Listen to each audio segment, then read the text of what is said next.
اللہ الرحمن الرحیم۔ السلام علیکم ورحمۃ اللہ وبرکاتہ۔ ایک حاجی صاحب کی گارمنٹس کی فیکٹری تھی۔ حاجی صاحب صبح صبح اٹھ کر فیکٹری چلے جاتے اور رات گئے تک کام کرتے تھے۔ ایک دن وہ فیکٹری پہنچے تو انہوں نے دیکھا کہ ایک درمیانے قد کا کتا گھسٹ گھسٹ کر ان کے گودام میں داخل ہو رہا ہے۔ حاجی صاحب نے غور کیا تو پتہ چلا کہ کتا شدید زخمی ہے۔ شاید وہ کسی گاڑی کے نیچے آ گیا تھا، جس کے باعث اس کی 3 ٹانگیں ٹوٹ گئی تھیں اور وہ صرف ایک ٹانگ کے ذریعے اپنے جسم کو گھسیٹ کر ان کے گودام تک پہنچا تھا۔ حاجی صاحب کو کتے پر بڑا رحم آیا۔ انہوں نے سوچا وہ کتے کو جانوروں کے کسی ڈاکٹر کے پاس لے جاتے ہیں، اس کا علاج کراتے ہیں، اور جب کتا ٹھیک ہو جائے گا تو وہ اسے گلی میں چھوڑ دیں گے۔ حاجی صاحب نے ڈاکٹر سے رابطے کے لیے فون اٹھایا، لیکن نمبر ملانے سے قبل ان کے دل میں ایک انوکھا خیال آیا اور حاجی صاحب نے فون واپس رکھ دیا۔ حاجی صاحب نے سوچا یہ کہ کتا شدید زخمی ہے، اس کی 3 ٹانگیں ٹوٹ چکی ہیں، اس کا جبڑا زخمی ہے اور پیٹ پر بھی چوٹ کا نشان ہے۔ چنانچہ کتا روزی روٹی کا بندوبست نہیں کر سکتا۔ حاجی صاحب نے سوچا اب دیکھنا یہ ہے کہ قدرت اس کتے کی خوراک کا بندوبست کیسے کرتی ہے۔ حاجی صاحب نے مشاہدے کا فیصلہ کیا اور چپ چاپ بیٹھ گئے۔ وہ کتا سارا دن گودام میں بے ہوش پڑا رہا۔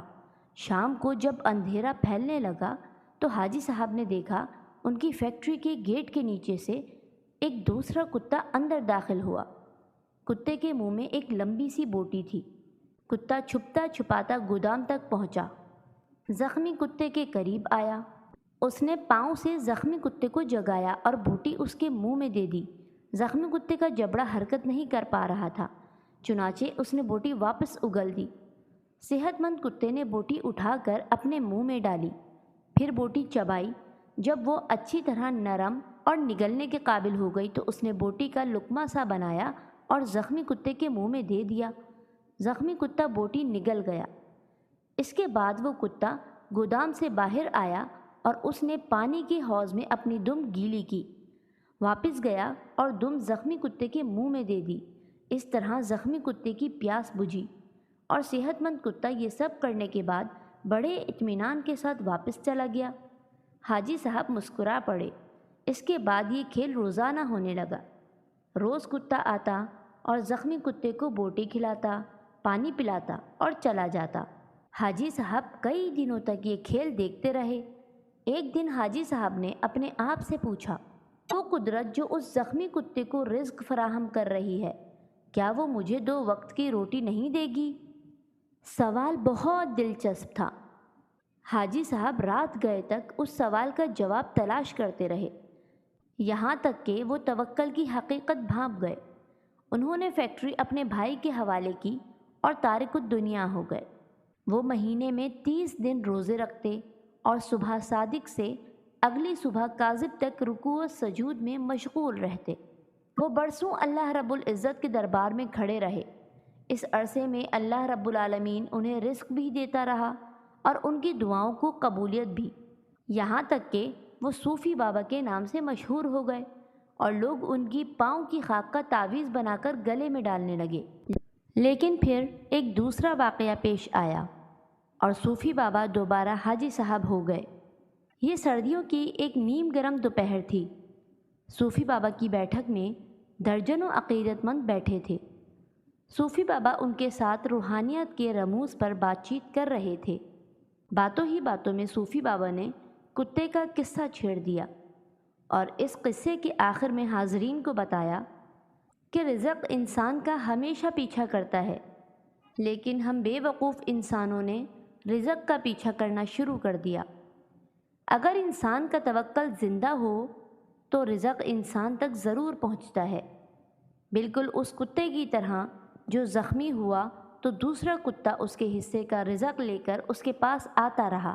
میں نے اس زخمی کتے سے توکل سیکھا ہے۔ میں نے دنیا داری ترک کی اور اللہ رب العزت کی راہ میں نکل آیا، اور آج اسی راہ میں آنے کا انعام ہے کہ میں آپ لوگوں کے درمیان بیٹھا ہوں۔ ان 30 برسوں میں کوئی ایسا دن نہیں گزرا جب میں بھوکا خالی پیٹ سویا ہوں۔ میں ہمیشہ اس زخمی کتے کا شکریہ ادا کرتا ہوں جس نے مجھے اتنا اچھا توکل کا سبق سکھایا۔ صوفی بابا کی محفل میں ایک نوجوان پروفیسر بھی بیٹھا تھا۔ پروفیسر نے جینز پہن رکھی تھی اور اس کے کان میں MP3 کا ایئر فون لگا ہوا تھا۔ نوجوان پروفیسر نے ایئر فون اتارا اور قہقہ لگا کر بولا، ان دونوں کتوں میں افضل زخمی کتا نہیں تھا، بلکہ وہ کتا تھا جو روز شام کو زخمی کتے کو بوٹی چبا کر کھلاتا تھا اور اپنی گیلی دم سے اس کی پیاس بجھاتا تھا۔ کاش کہ آپ نے زخمی کتے کے توکل کے بجائے صحت مند کتے کی خدمت، قربانی اور ایثار پر توجہ دی ہوتی تو آج آپ کی فیکٹری 500-600 لوگوں کا چولہا جلا رہی ہوتی۔ صوفی بابا کو پسینہ آ گیا۔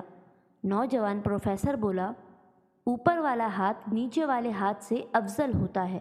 وہ صحت مند کتا اوپر والا ہاتھ تھا جبکہ زخمی کتا نیچے والا۔ افسوس، آپ نے نیچے والا ہاتھ تو دیکھ لیا لیکن آپ کو اوپر والا ہاتھ نظر نہ آیا۔ میرا خیال ہے آپ کا یہ سارا تصوف اور سارا توکل خود غرضی پر مبنی ہے، کیونکہ ایک سخی بزنس مین 10,000 نکمے اور بے ہنر درویشوں سے بہتر ہوتا ہے۔ نوجوان اٹھا، اس نے سلام کیا اور بیٹھک سے نکل گیا۔ حاجی صاحب نے 2 نفل پڑھے، بیٹھک کو تالا لگایا اور فیکٹری کھول لی۔ اب وہ عبادت بھی کرتے ہیں اور کاروبار بھی۔ حروف آخر یہ کہ اللہ تعالیٰ نے ہمیں اعتدال پسندی سے کام کرنے کا حکم دیا ہے کہ اگر دین کو نبھاؤ تو ساتھ میں دنیا بھی ہے، دونوں کو برابر لے کر چلنا ہی اعتدال کی نشانی ہے۔